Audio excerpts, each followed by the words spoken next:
However, it wasn't just this. Many of us already know about this. We know that they conquered Constantinople. But as I said, there's much that we don't know. For example, many of us aren't aware of the time that Muhammad al-Fatih, rahimahullah, fought against Dracula.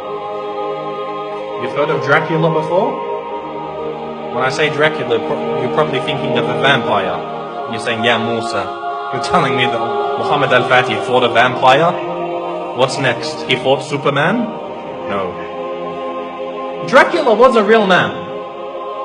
There was a real man named Dracula. And he ruled over the southern part of the country of what we call today Romania. Now, Muhammad al-Fatih, rahimahullah, as he began to advance into Eastern Europe, for example, Bosnia, Serbia, Hungary, all of these lands, the people of Wallachia, of southern Romania, they wanted to fight against the Ottomans. However, they were very weak, and so they had to make a peace deal with him. So as part of this peace deal, Muhammad al-Fatih, rahimahullah, he said to the ruler, he said, you have to send me 2 of your sons, and we will send them to Istanbul to be educated. So he sent his 2 sons. One was named Vlad, and one was named Radu. Now Vlad is the one who we know as Dracula, because the word Dracula, it means son of Dracul, which was the name of his father. Dracul, it means shaitan, it means a devil. So he's the son of shaitan, and this is actually quite relevant. It's rather fitting when you hear about this man. What happened was, they went to Constantinople, they studied about Islam, and his brother actually became Muslim. So the brother of Dracula, Radu, became a Muslim. He memorized the Quran, he studied so much, and even Dracula studied the Quran even though he wasn't a Muslim. He spoke Arabic, he spoke Persian, he spoke Turkish, and of course Romanian and other languages. And later on he was sent back to his country, whereas Radu remained, and he became the ruler of his country. Because the Ottomans realized they can't send a Muslim to rule over the country because they're Christians. They wanted to send Vlad, Dracula, so that they could get him there and then defeat him in a war, and they would rule the country. However, Dracula, he decided that he wasn't going to do what the Sultan wanted.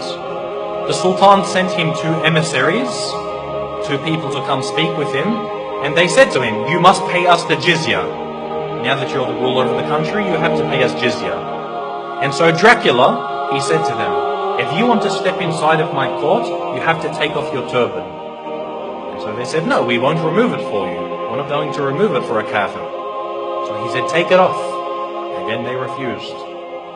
So he commanded, he told someone to come with some very big nails and hammers, and he said, if they refuse to remove it for me, then they will never remove it again. And he commanded that their turbans be nailed into their heads. And of course, this in effect killed them. So this was an act of war. Dracula had decided that he wanted to go to war with the Islamic State. And so Muhammad al-Fatih, rahimahullah, he sent a massive army to go fight against them. But Dracula, because of his tactics and the fact that he knew the Ottomans very well, he was able to defeat them on some occasions. Now what he did is what really makes him stand out as being an absolute devil. Dracula, what he did is when they would kill a person, or sometimes they wouldn't even kill them, they would capture them, he did something which is called impaling.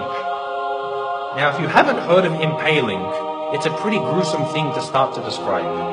What they would do is they would get a very, very big stick. They'd make it sharp at one end, they would insert it through your backsides, pass it through your body until it comes out of your mouth.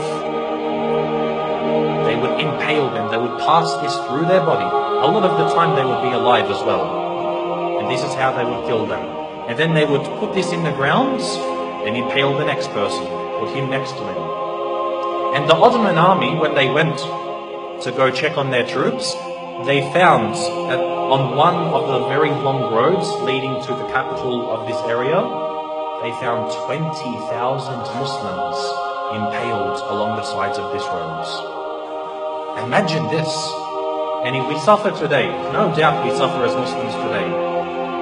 But things like this, you can't really compare. 20,000 of them impaled. You can imagine how Muhammad al-Fatih, rahimahullah, he feels, to see even one Muslim killed is too much. But to mutilate their bodies after this was something which was, beyond what was acceptable. And so he decided to send Radu, who was the brother of Dracula. He sent him to go fight against his own brother. And eventually Radu, rahimahullah, he was able to actually eventually catch up with his brother. This is after he commits so many more atrocities. Even the Christians, they started to back off from him. Because what happened was, he, being Romanian, he was Orthodox, he wasn't Catholic. But he actually said to the Pope, he said, if you give me some more troops, I'll become a Catholic for you. Anything you want, I'll change my religion for you. He couldn't care. He wasn't a man of true belief. He was only a man of pragmatism on the battlefield. And so even the Christians started to distance themselves from him. However, the Muslims, they caught up with him and they faced him in battle. And it's unclear if the Muslims killed him or if his own people turned upon him and killed him. But either way, Dracula was killed. And the Ottomans, the Muslim army, defeated Dracula. And so what they did was they removed his heads and they took it to the city of Istanbul and they put it on a very, very large stick. They impaled his head and put it at the gates of Constantinople, where it stood for about 2-3 months, to say, if you want to be like this man, wage war against us. This was the demise of Dracula. And again, as Muslims, most of us won't even know about this. How many people know that Dracula was a real man? And we as Muslims, we fought him and we killed him. You know how they say garlic kills Dracula, or a silver bullet to the heart, or a wooden stake? None of these kill Dracula. Muslims kill Dracula. So anyone who wants to follow the way of Dracula, they will face the same wrath from the Muslim Ummah.